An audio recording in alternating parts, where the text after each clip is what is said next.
Netherlands के बस एक स्टेटमेंट की वजह से पूरी दुनिया के सारे देश डर चुके हैं। चाइना जिसे इलेक्ट्रॉनिक्स का हब कहा जाता है, लेकिन अब नीदरलैंड के इस एक मूव की वजह से चाइना का उससे ये टाइटल छीन लिया जाएगा। क्योंकि नीदरलैंड जो कि एक अकेला ऐसा देश है जो सेमीकंडक्टर बनाने वाली मशीनरीज को बनाता है और चाइना के साथ साथ बाकी कई कंट्रीज को भी एक्सपोर्ट करता है। लेकिन अब नीदरलैंड ने चाइना को मशीनरीज देने से साफ इनकार कर दिया है। ये स्टेटमेंट इतनी खतरनाक है कि इसके अनाउंसमेंट के नेक्स्ट डे ही चाइना की टॉप टेक्नोलॉजी कंपनीज की वेल्थ सीधे 28% से गिर गई है। फिर चाइना ने अगले दिन मीडिया में ये ओपनली कहा कि नीदरलैंड के इस मूव की वजह से कंट्रीज को काफी ज्यादा नुकसान होगा। अगर नीदरलैंड इसमें कामयाब हो जाता है तो वो बाकी दुनिया की कंट्रीज पर भी अपना एक रोबो दबदबा जमा सकता है। इनफैक्ट 2023 में नीदरलैंड ने एक क्रूशियल अलायंस चिप 4 ज्वाइन किया, जिसमें एग्जिस्टिंग मेंबर थे साउथ कोरिया, जापान, ताइवान और यूएसए। ये सारे ऐसे देश हैं जो सेमीकंडक्टर बनाने में अहम किरदार अदा रखते हैं। सेमीकंडक्टर एक ऐसी चीज़ है जिसकी डिमांड आने वाले फ्यूचर में और भी ज़्यादा होने वाली है, क्योंकि हर एक इलेक्ट्रॉनिक प्रोडक्ट में ये यूज़ होता है। मोबाइल फ़ोन से लेकर मिलिट्री वेपन्स तक सब में सेमीकंडक्टर यूज़ होता है। अब बात है कि दुनिया का हर एक चिप मेजरली इन 5 नेशन से होकर गुजरता है। तो सबसे पहले कहानी शुरू होती है नीदरलैंड से, जो इस चिप्स को बनाने वाली मशीनरीज को बनाता है, और फिर यूएसए जो इस चिप्स को ऑपरेट करने वाले सॉफ्टवेयर्स को बनाता है। उसके बाद साउथ कोरिया और जापान में ये चिप्स मैन्युफैक्चर होती हैं, और फिर मेजरली ताइवान में ये हमारे मोबाइल फ़ोन्स में इंस्टॉल होकर आती हैं। अब यहाँ पर दोस्तों एक ट्विस्ट भी आता है। एक काम जो 5 देश मिलकर कर रहे हैं वो अकेला चाइना भी कर सकता है, मगर चाइना की जो मैन्युफैक्चरिंग चिप्स हैं उनकी क्वालिटी लो होती है। फिर चाइना की गाड़ी हमेशा मैन्युफैक्चरिंग मशीनरीज पर ही आकर रुक जाती है। इसी वजह से वो अब तक मशीनरीज को नीदरलैंड से इंपोर्ट करता हुआ आ रहा था, लेकिन अब नीदरलैंड ने साफ इनकार कर दिया है मशीनरीज देने में।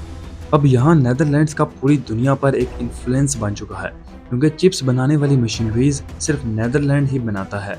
इसी से आज पूरी दुनिया इस देश पर कम्प्लीटली डिपेंडेंट है। अब देखो गाइस, एक चिप जितना छोटा होगा उतना ही बेहतरीन होगा और उसका कंप्यूटिंग सिस्टम भी उतना ही अच्छा काम करेगा।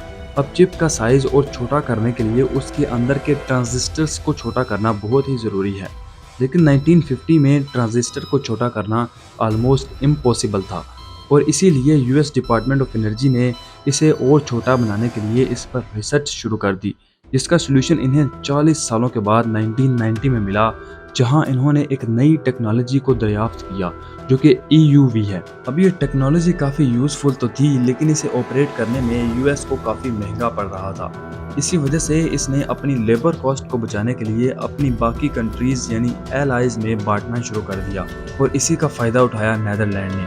इन्होंने बिलियंस ऑफ डॉलर इन्वेस्ट करके इन मशीनरीज को और बेहतर बनाया, और 2018 में वो टाइम आया कि जब नीदरलैंड के आज की लीडिंग सेमीकंडक्टर मेकिंग मशीन को मैन्युफैक्चर करने वाली कंपनी ASML ने सक्सेसफुली अपनी खुद की एक अपडेटेड फर्स्ट EUV टेक्नोलॉजी, जो कि आज यूएसए के पास भी नहीं है, उसकी मदद से 13 नैनोमीटर के ट्रांजिस्टर्स को प्रोड्यूस कर लिया है। नीदरलैंड के इस सेमीकंडक्टर चिप के ऊपर जब एंटी चाइना अनाउंस किया गया था, तो चाइना की टॉप टेक्नोलॉजी कंपनीज की वेल्थ सीधे 28% से गिर गई थी।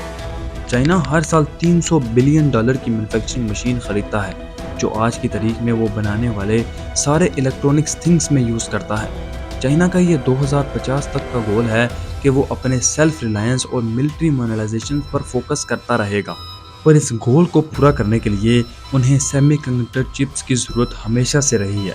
लेकिन अब नीदरलैंड ने तो इन्हें मैन्युफैक्चरिंग चिप्स और मैन्युफैक्चरिंग मशीन्स तो देने से साफ इनकार कर दिया है। लेकिन अब चाइना के पास सिर्फ एक ही रास्ता बचता है, जो चाइना तो अपना सकता है लेकिन और देश नहीं अपना सकते। वो है कि किसी देश में अपने स्पाई भेजकर उनकी इंफॉर्मेशन को चुराना। फिर चाइना ने अपने कुछ स्पाई भेजे नीदरलैंड में, जो कि उनकी टेक्नोलॉजी को चुराने की कोशिश कर रहे थे। 2022 में ASML कंपनी ने उनके कुछ फॉरेनर एम्प्लॉयज़ पर यह इल्ज़ाम लगाया कि वो कंपनी के सीक्रेट चुरा कर चाइना को दे रहे हैं। अब चाइना भले इस बात को ओपनली क्लेम ना करता हो, लेकिन कुछ न्यूज़ रिपोर्टर्स ये बताते हैं कि चाइना ने ऑलरेडी 13 नैनोमीटर के ट्रांजिस्टर्स को प्रोड्यूस कर लिया है। पहले ये बात प्रूफ तो अभी तक नहीं हुई। अगर ये बात सामने आती है तो चाइना बहुत बड़े खतरे में फंस सकता है। सो ओवरऑल फ्रेंड्स, अगर हम इस सिचुएशंस को देखें या फिर इसका ओवरव्यू करें तो यहाँ नेदरलैंड सबसे बड़ा खिलाड़ी है। ये दोनों साइड से अपना ही फायदा देख रहा है। उसे पता है कि चाइना और यूएस के दरमियान चल रही टेक्नोलॉजी वार में उन दोनों को उसी की ज़रूरत पड़ेगी। और अगर आपको इस वीडियो से कुछ भी सीखने को मिला है तो वीडियो को लाइक और चैनल को सब्सक्राइब ज़रूर करिएगा।